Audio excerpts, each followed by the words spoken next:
बोलो कृष्ण जी श्यामा प्यारे की।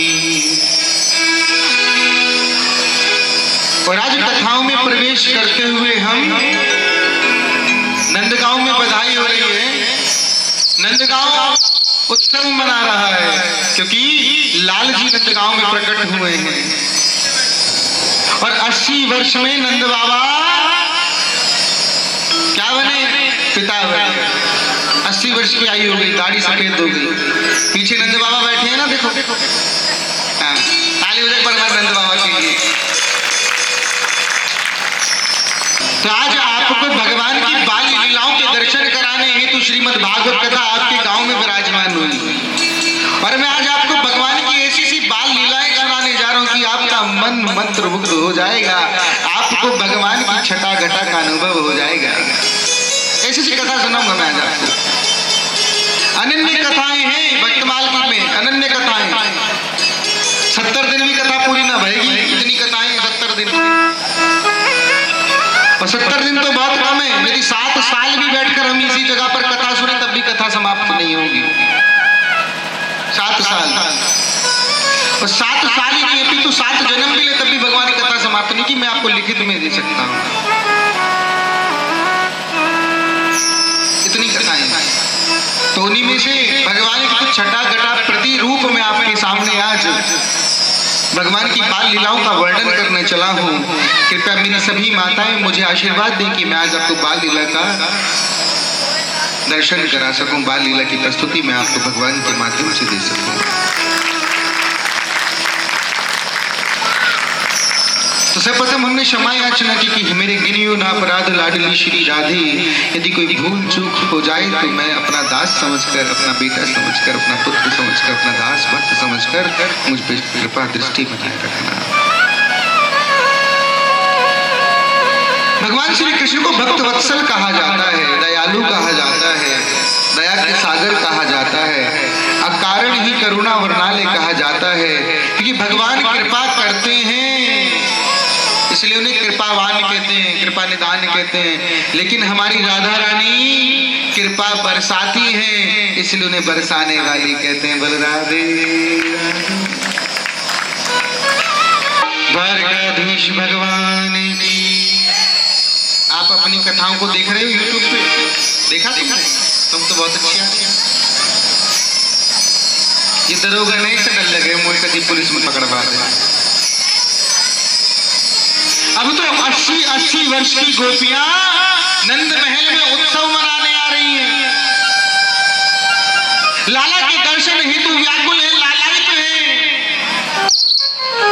80 वर्ष की गोपियां और इतनी व्याकुल हो गई मैया कि जो होठों पे लगाने वाली चीज है वो आंखों पे लगा ली और जो आंखों पे लगाने वाली चीज है वो होठों पे लगा ली। इतनी व्याकुल हो गई है। लाल के दर्शन हेतु सभी देवी देवता एक टक निगाह लगाकर बैठे कि कैसे भी लाल जी के दर्शन हो जाए, कैसे भी लाल जी की छटा घटा का श्रृंगार रूप दर्शन हो जाए, कैसे लाल जी की छटा घटा के दर्शन हो जाए। काजल लगा ली होठों पे और लालिमा लगा ली आंखों पे, क्योंकि अपने भाव ठाकुर जी के प्रति समर्पित कर दिया, निछावर कर दिया। उन्हें किसी बात से कोई मतलब नहीं कि कौन क्या कहेगा।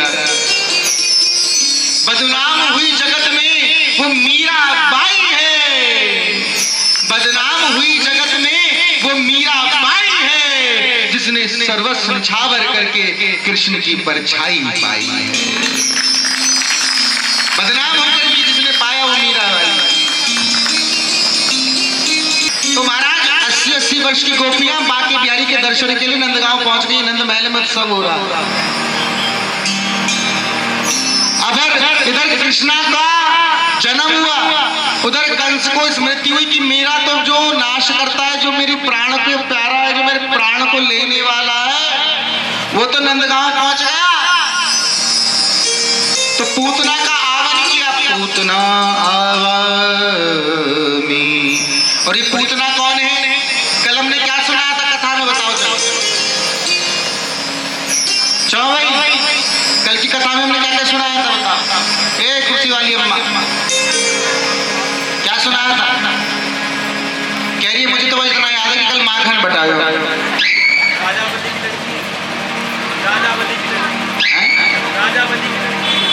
बनेंगे? राजा बलि के यहाँ। हाँ, ताली बजाओ एक बार जोरदार बेटे के लिए।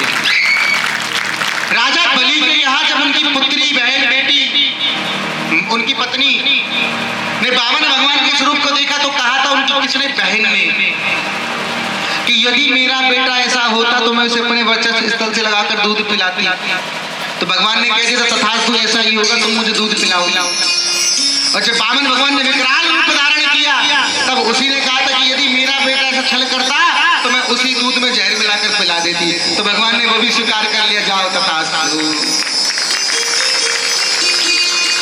तो वही की बहन अब पूतना का अवतार लेकर द्वापर में भगवान को दूधपान कराने आ रही है। पूतना राक्षसी की माँ है,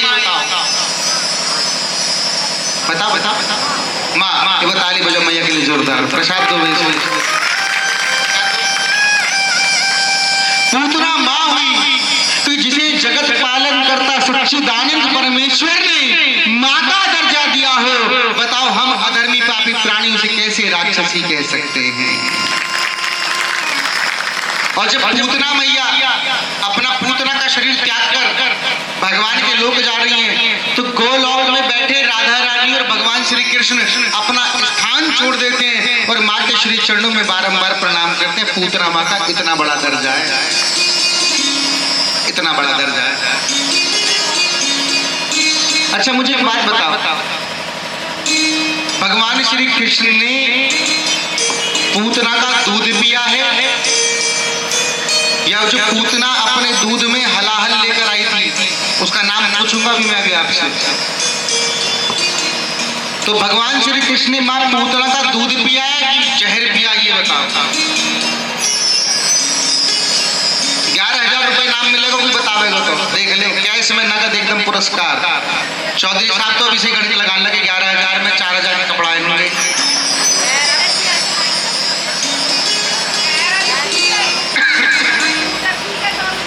भगवान श्री कृष्ण ने मां पूतना का केवल दूध पिया है, जहर तो पहले कोई पी गया था।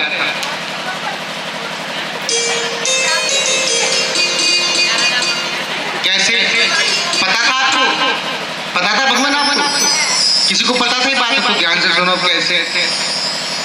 जैसे ही भगवान श्री कृष्ण को पता चला कि मां पूतना अपने दूध पान में हलाहल मिलाकर ला रही है तो महादेव को याद किया कि भगवान शंकर एक बात बताओ, त्रेता युग में भी मैंने इतने कष्ट झेले, तुमने मेरी पत्नी चुरवा दी, मैं बन बन डोरो, मेरा राजमहल मुझसे छीन लिया, बाद में मेरी पत्नी समा गई, मेरे बच्चे मुझे पता नहीं चला कब बड़े हो गए। एक बात बताओ, हर बार जहर में पीऊंगा का? इस बार मैं द्वापर में कृष्ण कन्हैया पूर्ण अवतार में आया हूँ और माखन मिश्री खाने आया हूँ। ये कोटा जहर पीने का आपका है, मेरा नहीं है, क्योंकि ये वही विष है जो समुद्र मंथन के समय निकला था, जिसका नाम था कालकूट, जिसे महादेव ने पीकर एक महादेव का नाम हुआ नीलकंठधारी। तो भगवान शंकर कहने लगे भगवान आपकी आज्ञा सर माथे। तो आपको पता है कि जिस समय मां पूतना नंद गांव में आकर कन्हैया को ढूंढ रही है, मां पूतना ने असंख्य बच्चों को दूध पिलाकर मार दिया, असंख्य बच्चों को। और उन्हीं एक घर में नंद गांव के में भगवान महादेव बाल रूप लेकर विराजमान एक पल्ले में। और जैसे ही मां पूतना ने अपने स्तनों से लगाया, महादेव ने दूध तो छोड़ दिया भगवान कृष्ण के लिए और कालकूट विष पी गए खुद।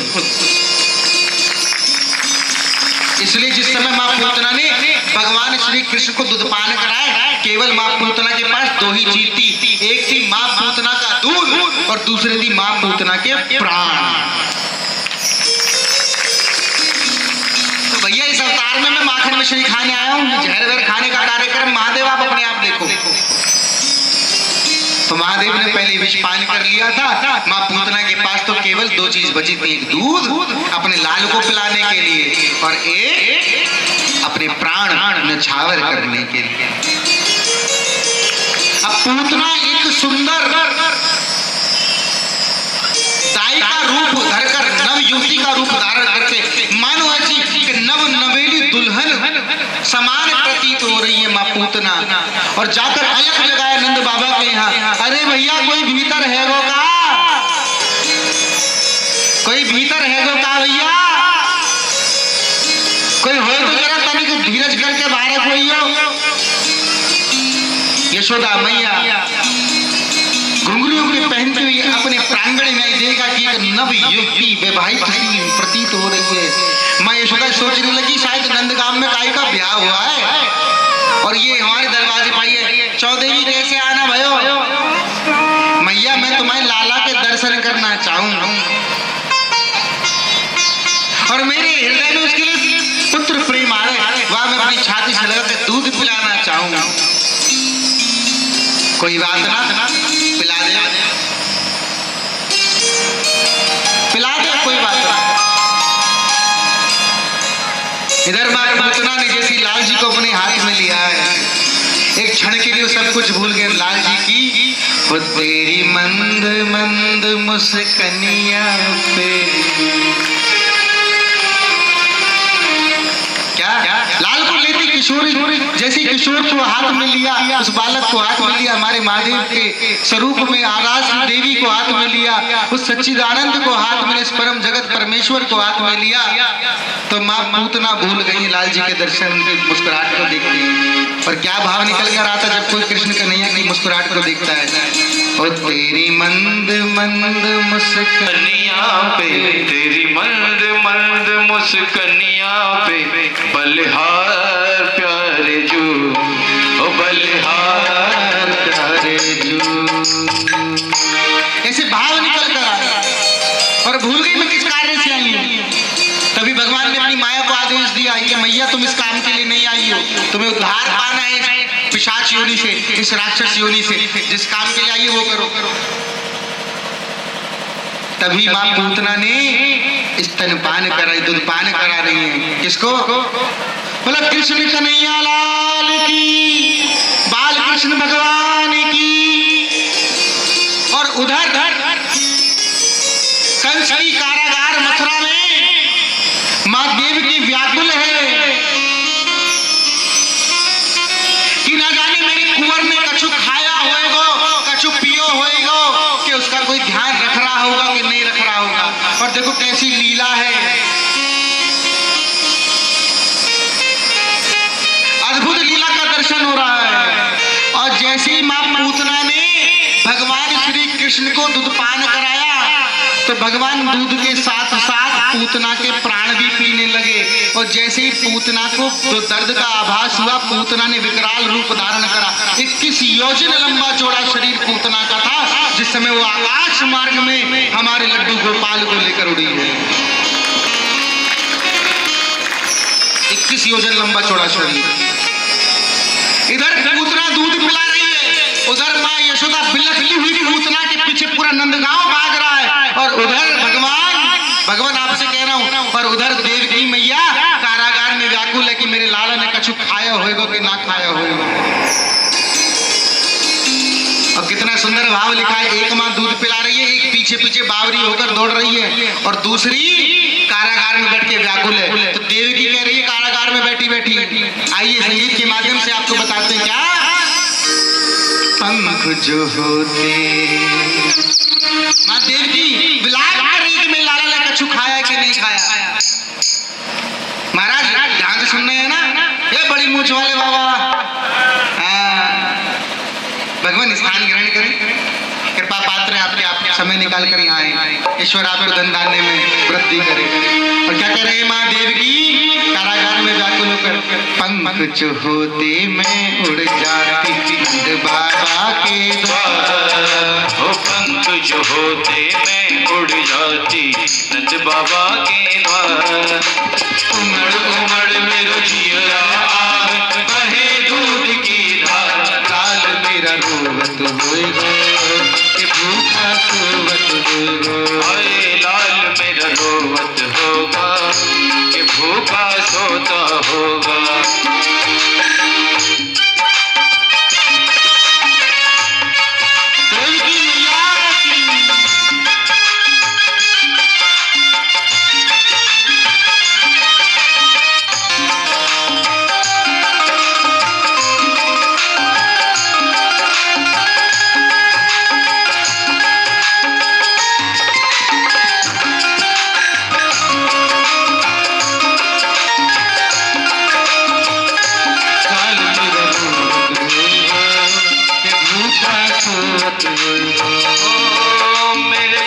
छबड़ा में धर के जब से गोकुल पहुँचाए, मेरे पग छबड़ा में धर के जब से गोकुल पहुँचाए। मेरे कुंवर गए जा दिन से मैंने दर्शन तक ना पाए, मेरे कुंवर गए जा दिन से मैंने दर्शन तक ना पाए। ओ जाने कैसे राखत होगी, जाने कैसे राखत होगी, वो मेरा राजकुमार लाल मेरा रोता होगा, भूखा सोता होगा, ओ लाल मेरा रोता होगा कि भूखा सोता होगा।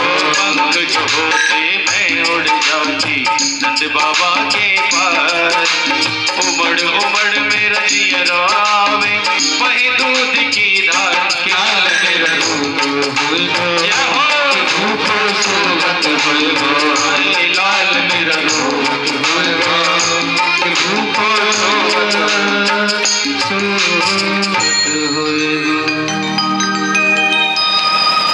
और जैसे ही भगवान पूतना के प्राण पीने लगे, पूतना कह रही है मंच मंच मंच, छोड़ दो छोड़ दो छोड़ दो। तब कृष्ण कन्हैया कह रहे हैं कि भैया मैं कोई ये जरासंध वरासंध नहीं हूँ, मैं कोई ये दुर्योधन वुर्योधन नहीं हूँ, मैं कोई ऐसा वैसा नहीं हूँ कि जो पकड़ते और छोड़ते हैं। मैंने तो जिसे एक बार पकड़ लिया फिर जीवन भर नहीं छोड़ता हूँ। मैं कोई ऐसा वैसा थोड़ी हूँ कि आज पकड़ दिया छोड़ दिया। मैं तो जिसे एक बार अपना मान लेता हूँ, अपना ध्यान कर लेता हूँ, फिर मरते दम तक उसका साथ नहीं छोड़ता। अब तो पूतना प्राण त्याग रही है। अब तो कन्हैया सोच रहे यार एक काम करो यार, ये मरने वाली है, इसने इतना बड़ा लंबा चौड़ा शरीर कर रखा है, अरे नंदगांव में गिर गई तो फसल खराब हो जाएगी मेरे गांव वालों की, तो करूं क्या? सही बात है कि नहीं?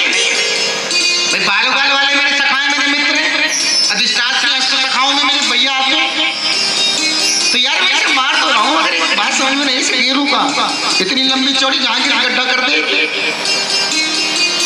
तो पूतना बहन किसकी है?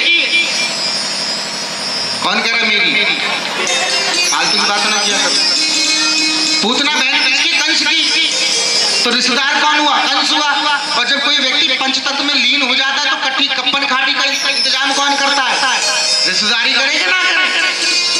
तो रिश्तेदार कौन हुआ? कंस हुआ। तो भगवान श्री कृष्ण कहने लगे कि कंस का बड़ा प्यारा उपवन है जिसे कंस अपने बहुत प्रेम करता है, बढ़िया फल खाता है, चौना में या वही डाल दो। तो भगवान ने पूतना का 21 योजन लंबा चौड़ा शरीर जाके मथुरापुरी के उस उपवन में डाल दिया जहाँ कंस का बाग था। अब तो सारे बाल ग्वाल वाले यशोदा आनंद बाबा सब पहुंच गए पूतना के पास। तो देख रहे क्या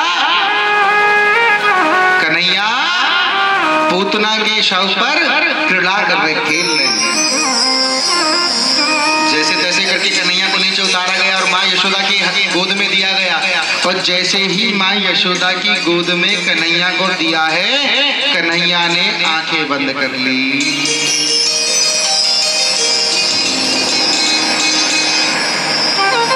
कन्हैया ने आंखें बंद कर ली।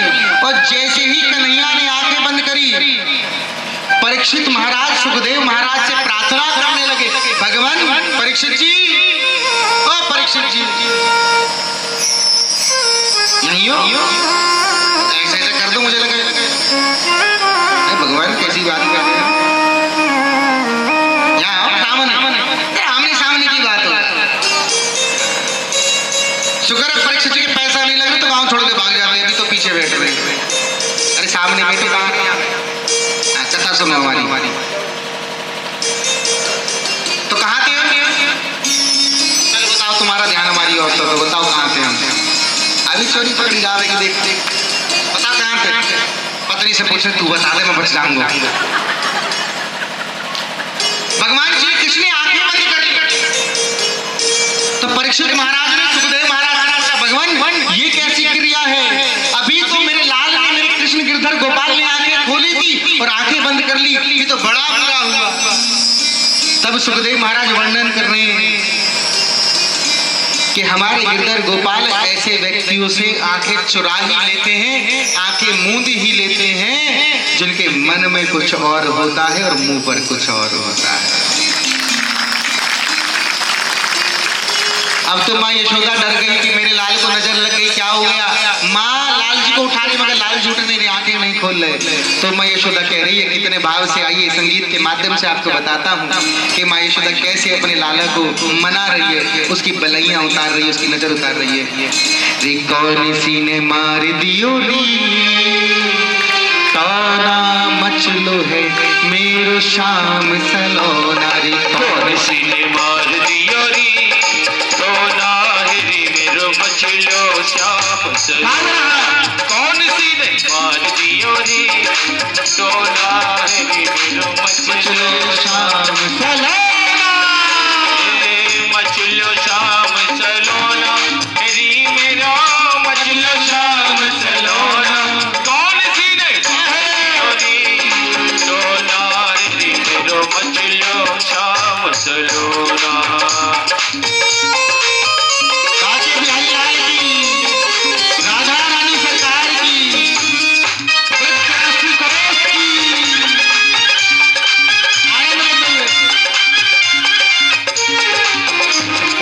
दूध न पीवे दल दही न खावे नाले माखन लोना। दूध न पीवे लाला दही न खावे, खावे न माखन लोना। दूध न पीवे लाल दही न खावे नाले माखन लोना। नावे न धोवे याने सुध बिसराए, नावे न धोवे याने सुध बिसराए। मचल गयो है सलोना रे कौन सी ने मार दियो री सोना है मेरो मचलो श्याम सलोना। कौन सी ने मार दियो री सोना है रे मेरो मचलो श्याम सलोना।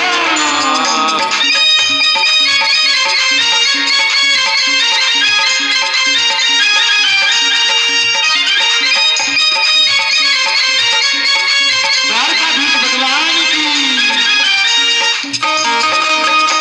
अरे दोनों हाथ उठा लो और आनंद में झूमो, मस्ती में सच्ची आनंद के आनंद में झूमते हुए।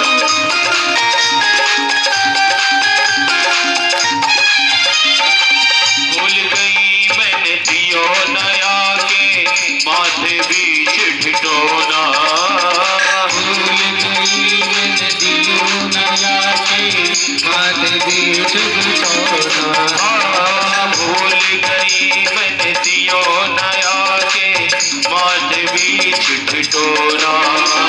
रोए रोए रुदन करियो मेरो बारो, रोए रोए रुदन करियो मेरो बारो। तोड़ दियो है खिलौना कौन सी ने मार दियो री सोना है रे मेरो मचलो श्याम सलोना। कौन सी ने मार दियो री सोना है रे मेरो मचलो श्याम सलोना। एक लाइन इसमें और है। बोली ललिता और विशाखा यशोदा बात सुनो ना। बोली ललिता और विशाखा यशोदा बात सुनो ना।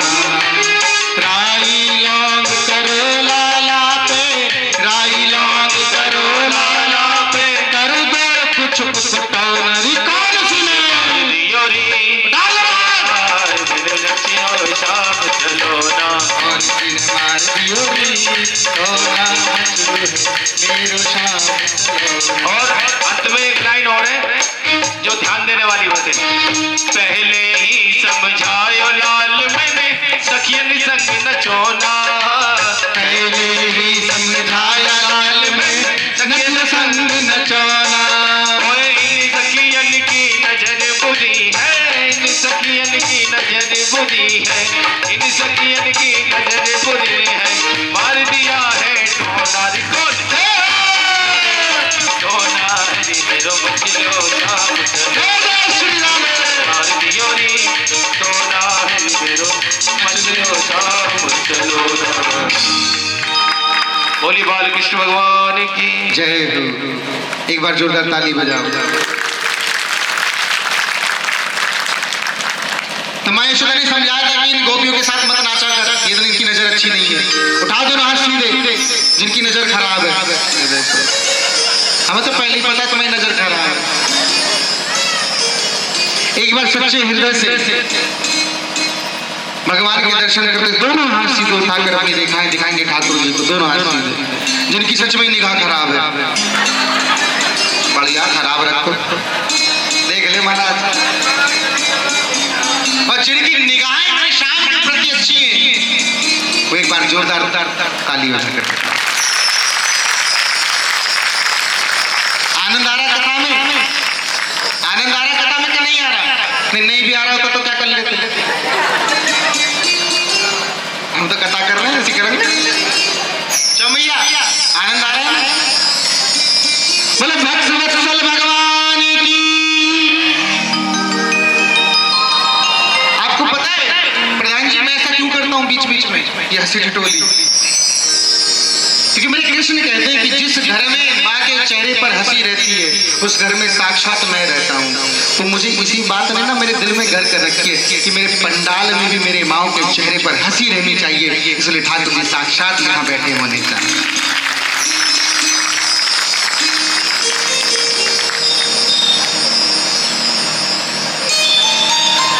अब तो गाय को बुलाकर गाय की पूंछ से भगवान श्री कृष्ण का उतारा किया गया।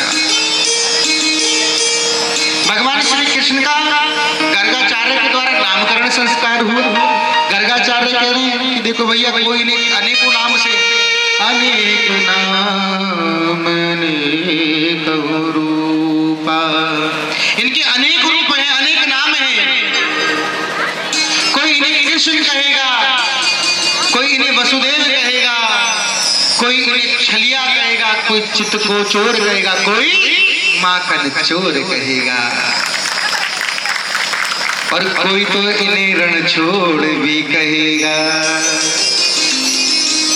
तो इसलिए भगवान का नाम क्या हुआ? कृष्ण। क्या हुआ? कल सिखाया था नाम लेना कैसे लेते हैं? कृष्ण। देवी कौन से लड्डू मिल गए? देखो लगी पड़ी है। जी मैं बुला ले, बात कर लूंगा। लगी पड़ी है जी। हाँ ये देखियो कैसी बढ़िया मजा आ गया। तो भला है जाए।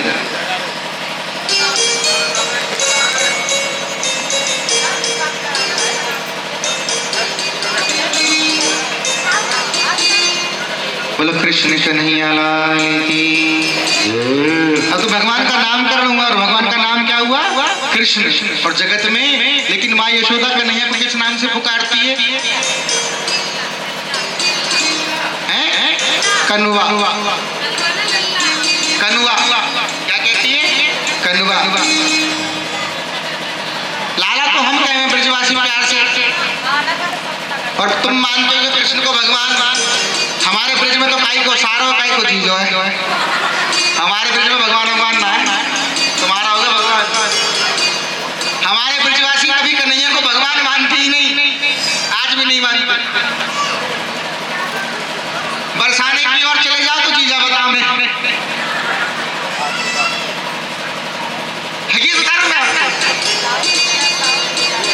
बरसाने में राधिका रानी रहती है, नंदगांव में कन्हैया रहते, मथुरापुरी में जन्म हुआ।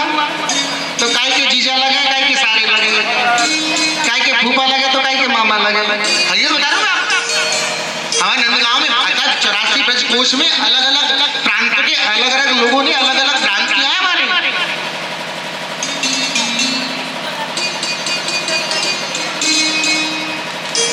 इसलिए ब्रज में कन्हैया को भगवान मानते ही नहीं। वहां तो अधिशास्त्री देवी है जिनकी हुकूमत चलती है, सरकार चलती है। तो इसलिए ब्रज की लीला अगाय है, जिसे गाया नहीं जा सकता, अकथनीय कथा नहीं कही जा सकती। वृंदावन की रज रज में भगवान श्री कृष्ण की पद पावन चरण रज ब्रज डोली में। अब तो लाला 2-3 वर्ष के हैं, तो एक दिन एक गैया को देख रहे, गैया बैठी है बड़ी आराम से चकाचक। लाला तुम कहते हो तुम्हारे बालक शैतान है, मैं कह रहा हूं तुम्हारे बालक बहुत अच्छे हैं कृष्ण भगवान के आगे। जितने शैतान कृष्ण कन्हैया जी, ये लाल जी जितने शैतानी तरह शैतानी सृष्टि में कोई नहीं हुआ। माँ यशोदा ने बढ़िया केश बनाए, बढ़िया पीताम्बर पहनाया, बढ़िया लकुटी वकुटी मोर पंख लगा के बढ़िया साज श्रृंगार करो। और अब कन्हैया ठुमक ठुमक चलत तेरी चाल है। एक काम करो, ए लाडली जी, ए भैया, जब आरती के बाद लोग जाएंगे तो गेट पे खड़ी हो जाना, लगाती भेज देना, बैठ जाओ, कथा में डिस्टर्ब मत करो। अब कृष्ण कन्हैया टेढ़ी मेढ़ी चाल चलने 3 वर्ष के हो गए हैं और गौशाला पहुंच गए, और एक तरफ बलभद्र भगवान हो गए, एक तरफ भगवान श्री कृष्ण हो गए। तो गैया माता बैठी है, देखो कितने शैतान है। अब जाकर गैया माँ को छेड़ने लगे तो एक सींग पर लटक गए बलदाऊ जी और एक सींग पर लटक गए भगवान श्री कृष्ण, और दोनों लटक के इधर उधर उसकी गर्दन करें। अब गैया माँ कह रही है देखो ये मुंह से खेल रहे, ऐसे ना माने। तो गैया माँ बैठी थी, खड़ी हो गई। बेटा तुम भी, तुम्हें बताती हूँ, तुम भाग में से आनंद ले रहे हो, और जाके जहाँ गोबर का चोट पड़ा था बड़ा सारा, जाके सींग झटकर दोनों बलदाऊ और भगवान श्री कृष्ण गर्दन तो गोबर में फंसा दिया माँ गैया। अब तो कन्हैया रोवे, अपनी गलती बताऊं तो मैया कैसे बताऊं? तो तोतली मधुर वाणी में मैं देती हूँ मैया कि दैया ने मन गोबर में गिरा दिया। ताली एक बार जोरदार, कितना दिव्य स्वरूप है। सूत जी वर्णन कर रहे हैं, मैं देती हूँ मैं गोबर में गिरा दिया। कितनी अद्भुत लीला छटा घटा का वर्णन कर रहे हैं सूत जी महाराज। एक दिन गौशाला में पुणे पहुंचे, बढ़िया तैयार होकर, तो गैया बछड़ा दे रही है, और शास्त्र कहते हैं कि जिस समय गाय बछड़ा दे रही हो उस समय गाय दोमुखी हो जाती है। आगे ना एक मुख उसका और पीछे से जब बालक पैदा हो रहा है तो दूसरा मुख पीछे की तरफ। ऐसी गाय की परिक्रमा करने से साक्षात भगवान श्री कृष्ण कह रहे हैं कि गोलोक की प्राप्ति होती है, उसकी परिक्रमा करोगे तो। और जो गोलोक को प्राप्त होता है ना, वो जन्म मृत्यु के चक्रव्यूह से तर जाता है। बता रहा हूं मैं। अब तो गैया अपने बछड़ा दियो, लाल जी पहुंच गए बछड़ा के दौरे, और लाल जी बछड़ा से रोज खेले, उन्हें बंसी सुना में, तो लाल जी पहुंच गए। तो लाल जी ने उतनी गलती से बछड़ा के होठ ऊपर करके देख ली तो वहां के 32 के 32 दांत। अब तो लाल जी जोर जोर से रोवे गौशाला में, बहुत जोर से। माँ यशोदा को लगा शायद लाला के चोट लग गई। माँ यशोदा भागती दौड़ती हाथी गौशाला पहुंची तो देखी लाला रो रहा है जोर से, और कारी आग कर रखी हो भैया। भूतरा से है कन्हैया जी रो के। माँ यशोदा पूछ लाला कहा मैया बताइयो, ये लाला भी पैदा हुआ बछड़ा, या के तो 32 के 32 दांत है। अरे मैं तो अभी देखो 3 वर्ष का, मेरे तो 2 ही दांत आए हैं। देखिए मैं तो 2 ही दांत आए हैं। तब माँ यशोदा लाल जी को समझा रही, देख लाला तू चोरी करके माखन खावे तो माखन का होवे चीकनो, तो जैसे तेरे दांत आवे तू माखन ज्यादा खावे तो चीकना होगा, वो तेरे जो दांत हो पेट में चले जाए। तो या मार मैं तो कहूँ माखन छोड़ दे दूध पिए कर। तो लाल जी को ऐसी भ्रांतियां करके माँ लाल जी को मना। आज बाल लीलाओं का सारे बाल लीलाएं भगवान श्री कृष्ण। एक और बाल लीला सुनाते भगवान श्री कृष्ण की।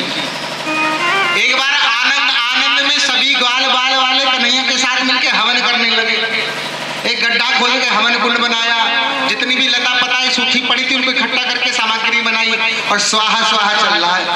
तो इतने में बलदाऊ भगवान बोलने लगे कि भैया एक बात बताओ, जब नंद बाबा हमारे बाबा हवन करें तो ब्राह्मण भोज करें कि ना करते? कि हाँ करें।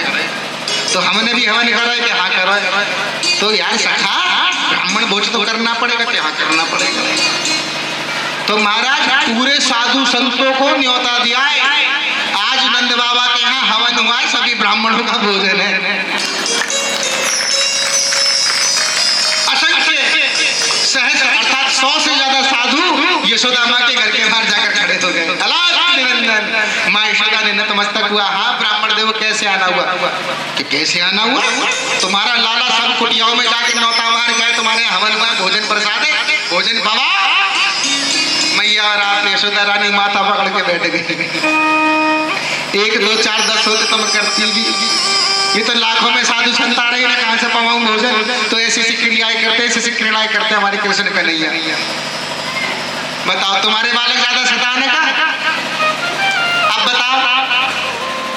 ऐसी लीलाओं का अद्भुत छटा घटा आपने श्रीमद् भागवत कथा में देखने को सुनने को मिलती है। बोलो गर्गाचार्य भगवान की। गर्गाचार्य कौन है? भगवान श्री कृष्ण के गुरुदेव है, जिन्होंने नामकरण भी किया। तो कथा आती है कि भगवान गर्गाचार्य जब नंदगांव पहुंचे तो माँ यशोदा के पास पहुंचे, और माँ यशोदा के पास पहुंचे तो माँ यशोदा से कहा कि भाई हमें कुटिया दे दो, एक स्थान दे दो जहां हम अपने शालीग्राम की पूजा कर सके। शालीग्राम को मानते थे वो, शालीग्राम की पूजा कर सके। तो शालीग्राम को बड़े अच्छे से स्थान देकर गर्गाचार्य महाराज ने अपने कुटिया में रखा, और माँ यशोदा से कहा कि मुझे अपने हाथों से ठाकुर जी को प्रसाद बनाकर खिलाना होता है, तो आप मुझे सभी सामग्री दे दो, सभी सामग्री दे दो, तो मैं भगवान ठाकुर का अपने शालीग्राम का प्रसाद बनाकर उनको पवा दूं। भगवान कृष्ण कन्हैया ये सारी क्रियाएं अपने कक्ष में बैठकर देख रहे थे। माँ यशोदा ने गर्गाचार्य महाराज को सभी सामग्री प्रसाद की दे दी। गर्गाचार्य महाराज ने एक बड़ी सुंदर और अद्भुत प्रेम भरी खीर प्रसाद बनाया, खीर का कटोरा भर के प्रसाद बनाया और शालीग्राम के सामने लेकर बैठ गए। ओम अपान स्वादान स्व मंत्र उच्चारण करने लगे, अपनी माला जाप करने लगे और भगवान श्री कृष्ण को भोग प्रसाद अर्थात शालीग्राम को प्रसाद पवाने लगे। इधर देखिए भाई, इधर ना देखें, बड़ी सुंदर कथा चल रही है। बाल लीलाएं हैं, यदि इनके दर्शन होगा तो जीवन में उद्धार हो जाएगा, नहीं तो मेरे जैसे अनेक व्यास आएंगे कथा करके चले जाएंगे, तुम्हारा कुछ नहीं होगा। कथा को तो ऐसे सुनना चाहिए कि एक बार में जीवन का उद्धार हो जाए। बड़ा बोलो प्रेम से राधे।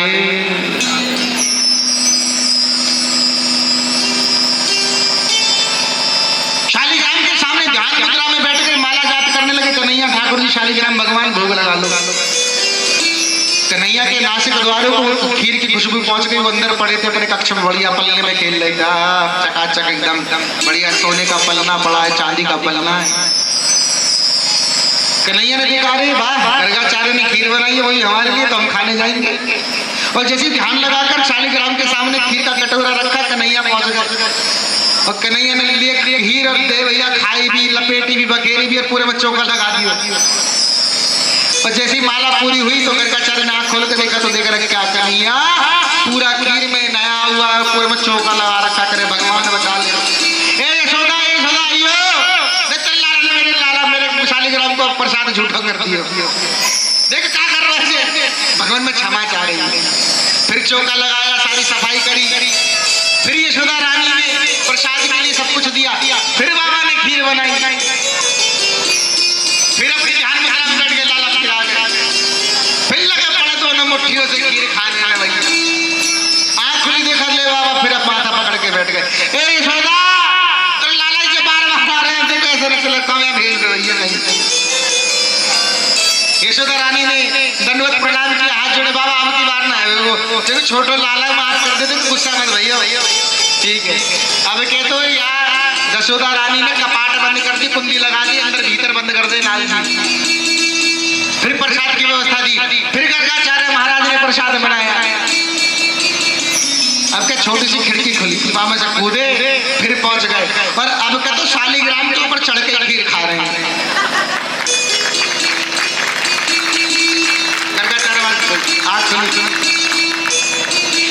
महाराज की आंख खुली तो इस बार चिल्लाए नहीं, तो इस बार गुस्से में आ गए और एक टक निगाहें भरकर देख रहे हैं कृष्ण को, बाल स्वरूप को। और तभी देखते कि चतुर्भुज कृष्णधारी नारायण भगवान के साक्षात दर्शन भगवान को हुए।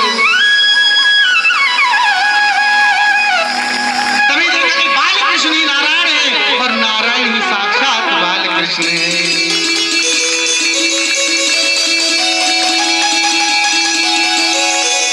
तो इस प्रकार से भगवान अपने भक्तों को दर्शन देते हैं। बोले बाल कृष्ण भगवान की।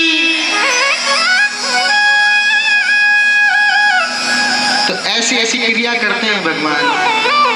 अकासुर बकासुर इनका वध किया भगवान ने, उद्धार किया, अनेकों राक्षसों का उद्धार किया। रही बाल लीलाओं में आगे बढ़ते हुए भगवान अपने सखाओं के साथ यमुना नदी के किनारे क्रिकेट खेल रहे। क्या खेल रहे? क्रिकेट खेल रहे, अर्थात बैट गेंद बल्ला। अब भगवान गेंद बल्ला खेल रहे तो नंदगांव में हाहाकार मच गया कि जो भी यमुना नदी का जल पीवे वही मूर्छित हो जाए, प्राण पखाड़ दे। अब तो नंद बाबा तक बात पहुंची तो सभी को ऐलान कर दिया गया कि कोई भी यमुना तीर नहीं जाएगा, यमुना का पानी विषैला हो गया है। भगवान श्री कृष्ण ने ध्यान करके देखा तो कालिया नाग अपनी पत्नी के साथ वहां तलहटी में विराजमान हो गया है, जिसकी फुंकार से यमुना का जल विषैला हो गया है। भगवान कहने लगे क्या ऐसी युक्ति की जाए कि सांप भी मर जाए और लाठी भी ना टूटे? तो सभी को बुलाया कि आओ यमुना नदी के किनारे खेलेंगे भैया। सभी मित्रों को बुलाया तो they have played the cricket over the near of Yamuna नदी। अरे भगवान ने इतनी तेज गेंद फेंकी कि गेंद जाके सीधा यमुना नदी में गिरी और जाकर मामला खराब हो गया। अब तो इतने में माधव मधुसूदन मनसुखा कहने लगे, ए लाला, ए कन्हैया, गेंद तूने गिरी है तो तू ही निकालेगा, हम तो जावे ना। कन्हैया कह रहे नेकी और पूछ इसीलिए तो मैंने गिरी कि तुम मुझसे कहो और मैं कूदूं।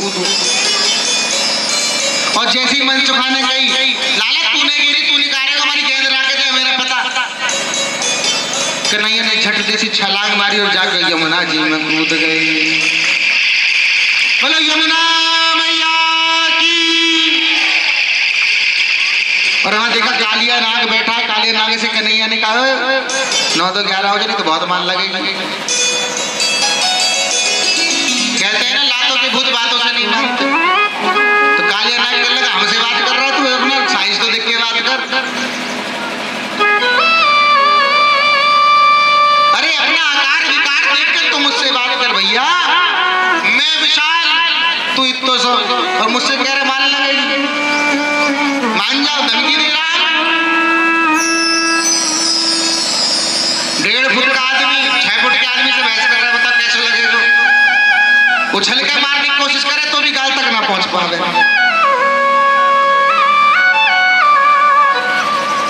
तो कन्हैया कहने लगे तू ऐसे ना मानेगा कि ना मानो। कन्हैया ने दिए कान पे दो इधर से दो इधर से, फिर बैठा काले पकड़ के मेरे से गलती हो गई। और अब कन्हैया कालिया नाग का मर्दन कर रहे किस प्रकार से? काली देह पर अली देह पर खेलन आयो री मेरो बारो सो कन्हैया। काली देह पर खेलन आयो री मेरो बारो सो कन्हैया। मेरो बारो सो कन्हैया, मेरो छोटो सो कन्हैया।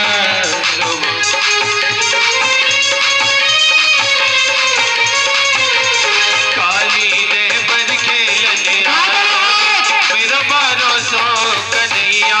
काली देह पर खेलन आयो मेरो चारो सो कन्हैया।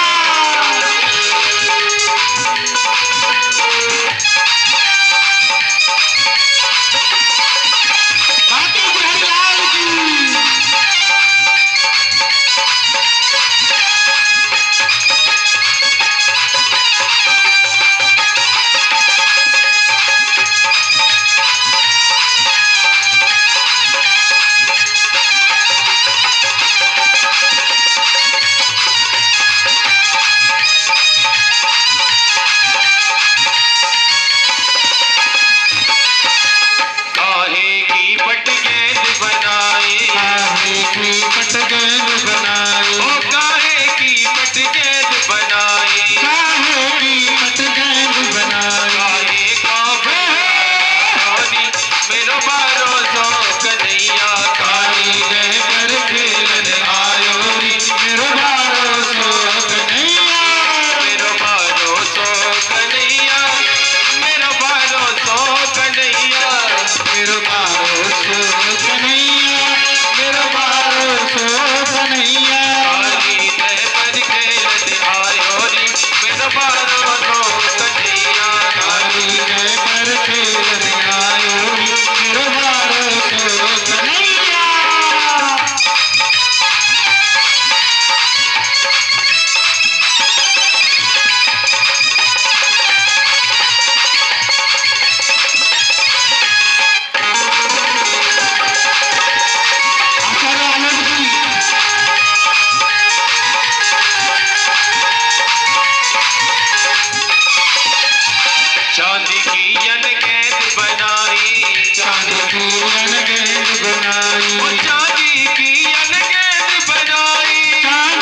कृष्ण भगवान की।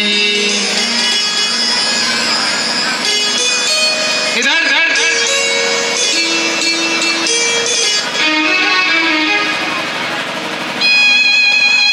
कथा में भाव बढ़ते हुए एक दिन की बात है कि नंद बाबा के लाल कृष्ण कन्हैया सुबह सुबह सोकर उठे।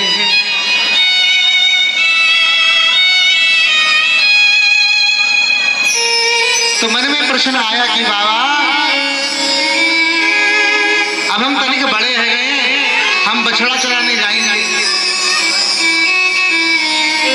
तो बाबा कहने लगे भैया तुम अभी छोटे हो, अभी बछड़ा चराने मत जाओ, थोड़े बड़े दिन हो जाएंगे।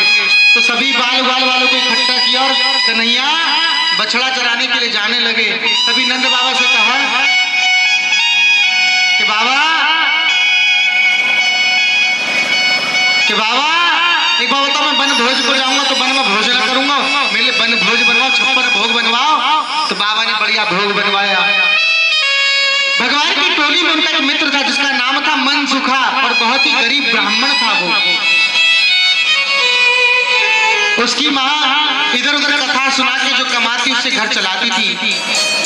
तो मनसुखा के यहाँ भी एक बछड़ा था। मनसुखा ने अपनी माँ से कहा मैया कन्हैया सबके साथ जा रहा है बछड़ा चराने, वन भोज भी करेगा, मैं भी अपना बछड़ा लेकर जाऊंगा, बछड़ा चराऊंगा, मेरे लिए भी कुछ खाने को दो, मुझे भी वन में भूख लगेगी।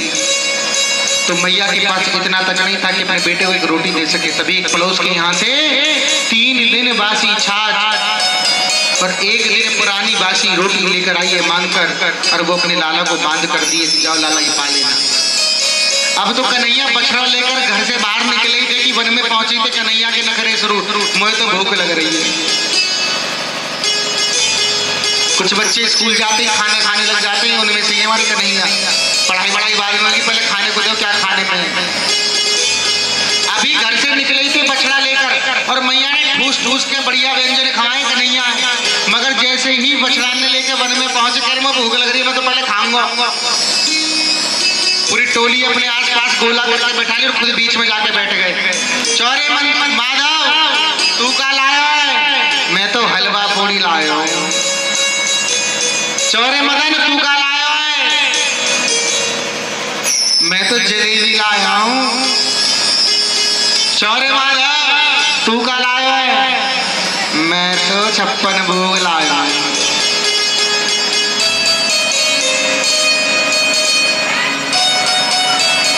भगवान ने देखा सभी बैठे हैं मगर मनसुखा नहीं है, क्योंकि मनसुखा अपनी गरीबी को, बासी छाछ को, बासी रोटी को छुपा रहा है, क्योंकि वो जानता है कि कन्हैया मुझसे भी जरूर पूछेगा कि तू क्या लाया मनसुखा। तो दूर सबसे छुपकर एक झाड़ के पीछे पेड़ के नीचे सुरक्षित अवस्था में मनसुखा अपनी माँ की दी हुई और अपनी गरीबी की दी हुई निशानी को, बासी छाछ को, रोटी को चुपचाप खा रहा है। भगवान ने कृष्ण देखा मेरा भैया मनसुखा नहीं है, भाज कर 56 भोग को लात मार कर भाज कर गए मनसुखा के पास। तो देखा मनसुखा उस बासी छाछ को पी रहा है, उस सूखी रोटी को खा रहा है। तो कन्हैया ने बासी छाछ छीन ली और एक आखिरी टुकड़ा बचा था वो छीना, वो टुकड़ा खा गए। जो बची कुची छाछ थी झूठी उसे पी गए, और जो मनसुखा के मुख पर छाछ चिपटी हुई थी उसे भी चाट गए। बोले राधे चारे इस अमृत को अकेले अकेले पीना चाहता है, मुझे नहीं देना चाहता। तुझे क्या लगा तेरा सखा, तेरा मित्र तेरी गरीबी का अपमान करेगा? अरे लाला माँ ने अमृत दिया था, तूने मुझसे छाछ नहीं, तूने मेरे हिस्से का अमृत मुझसे छीन लिया। इधर ब्रह्मा जी देख रहे हैं, बताओ ये दूसरों की झूठन खाने वाला, ये दूसरों का मुंह चाटने वाला कन्हैया है, ये भगवान नारायण है, ये हो नहीं सकता, ये है ही नहीं। तो नारद जी क्षमा चाहेंगे, ब्रह्मा जी परीक्षा लेने के लिए सभी बाल ग्वाल वालों को लेकर 1 वर्ष के लिए ब्रह्मपुरी चले गए। भगवान सब जगह ढूंढने लगे, लेकिन बाल गोपाल गाय बछड़ा ना मिले। तो कन्हैया ने ध्यान लगाया कि शरारत ब्रह्मा की है। भगवान ने योग माया को आदेश दिया, हूबहू 1 वर्ष के लिए लेके चले गए थे। तो सभी जितने भी बालक थे वो बूढ़े हो गए, गैयाएं बूढ़ी हो गई। समय धीमी गति से चलता है ना माँ, इसलिए अब तो कन्हैया ने हूबहू बाल ग्वाल वाले बछड़े बनाए और लेकर चले गए। ब्रह्मा जी आश्चर्यचकित हो गए, उन्हें अपनी गलती का एहसास हो गया। तब अब सहस्त्र हजार बार ब्रह्मा जी ने भगवान श्री विष्णु की स्तुति गाई है, बाल कृष्ण की स्तुति गाई है, मगर ब्रह्मा जी को क्षमा नहीं किया। ब्रह्मा जी को क्षमा नहीं किया भगवान ने। क्यों नहीं किया? भगवान तो कृपा निधान है। भगवान तो एक भक्त के एक आंसू पर रीझ जाते हैं, क्षमा कर देते हैं। फिर सहस्त्र हजार बार स्तुति करने के बाद भी ब्रह्मा को क्षमा नहीं किया। क्यों नहीं किया? इस बात का उल्लेख आज कथा के अंत में किया जाएगा। अब कन्हैया एक दिन फिर उठे और सुबह उठते ही सीधा नंद रानी के राजभोग में चले गए, जहाँ नंद रानी सुबह सुबह 56 भोग बना रही, भोग प्रसाद। और जाते ही अपनी टेढ़ी मेढ़ी चाल से भोज घर में घुस गए, अर्थात रसोई में घुस गए और जाकर पीछे से यशोदा रानी को गले से लगा लिया। अब तो यशोदा रानी ने झटके से दूर कर दिया कन्हैया को, दूर हटो लाला दूर हटो। अब तो कन्हैया एक हाथ से खुजाने लगे, सर ये कहा बात हुई। रोज तो यशोदा रानी मुझे उठाती, गले में बांधती है अपने गोदी में, उठा तो मेरे लालो, मेरे कन्वो, मेरा भैया। आज के लाला दूर दूर, ऐसी क्या बात है? उससे पहले कन्हैया एक दिन उठे और उठते ही जाकर नंद बाबा की गोद में बैठकर नंद बाबा की दाढ़ी से खेलने लगे। नंद बाबा समझ गए आज पाका दाल में कुछ काला है, जब भी मेरे लाल को मुझ पर इतना प्यार आ रहा है। बाबा आपका मैं गैया बछड़ाई चढ़ाऊंगा, अब मैं गैया भी चढ़ाऊंगा। बाबा मना करने लगे, बाबा अभी तो छोटो है, गैया इतनी बड़ी है, तेरी चोट लग जाएगी। कि ना ना मैं गैया चढ़ाऊंगा बाबा। मैंने कह दी तो कह दी कि भैया ऐसा चढ़ाते भैया, पहले शुभ मुहूर्त निकले, पंडित जी बुलाए जाएंगे, मुहूर्त निकलेगा तब बताएंगे। तब ठीक है बुलाओ, गुरु जी बताएंगे मुहूर्त कब का है। तो नंद बाबा गर्गाचार्य भगवान को घूस देकर आए कि बाबा 10 बाद और 2-4 साल बाद का शुभ मुहूर्त निकालिए, मुहूर्त मत निकालिए। इतने में कन्हैया पहुंच गए और दोनों हाथ कमर पर रख लिए और सीधे खड़े हो गए गर्गाचार्य के सामने। तुम मैं जानना हो, मुहूर्त अभी का लेकर आना चाहिए, आज कोई नहीं तो देख लो मैं तुम्हारी क्या करूंगा। गर्गाचार्य हाजिर, भगवान जो तुम कहोगे वो होगा, तुमसे बैग लेकर कहाँ जाऊंगा। अब तो गर्गाचार्य महाराज आए, नंद बाबा खुश हैं कि मैं घूस देकर आया हूँ, 2-4 साल की तिथि निकलेगी। मगर उन्हें कहा पता सच्चिदानंद कृपालु दयालु पहले ही पहुंच गए और जाकर धमकी दिया, देख ले बाबा, या तो मेरी बात मान ले, मैं तो देख ले, पहले तो खीर की दियो तो कितना रुलाया, रुलाऊंगा। डर गए भैया, भगवान है वो बाल रूप में। अब तो तिथि निकाली तो मनी मन नंद बाबा प्रसन्न हो रहे हैं, हाँ 2-4 साल बाद की निकलेगी। और जैसे ही मंत्रोच्चारण करके तिथि बताई, शुभ से शीघ्र, कोई भी शुभ कार्य शीघ्र करना चाहिए, इसलिए नंद बाबा कन्हैया को आज ही गौचारण के लिए जाना चाहिए। अब तो माथा पकड़ के बैठ गए नंद बाबा, क्या हो गया। और सीधी से कन्हैया गौचारण लीला के लिए गए, गैया को पहली बार चराने के लिए गए। उसी दिन से गौचारण लीला होती है, उसी दिन से गोपाष्टमी बनती है। याद है ना, साल में एक दिन आप गैया की पूजन करते हो, गाय पूजन होता है, ध्यान होगा, करते हो कि नहीं करते? करते क्योंकि झूठे ही लगे पड़े करते लाने। गोपाष्टमी नहीं मनाते ना, देखो नहीं मनाते, झूठ बोल रही है, देखा उनमें घूस। उसी दिन से मैया गोपाष्टमी बनने, जिस दिन से भगवान ने पहली बार गौचारण लीला की है।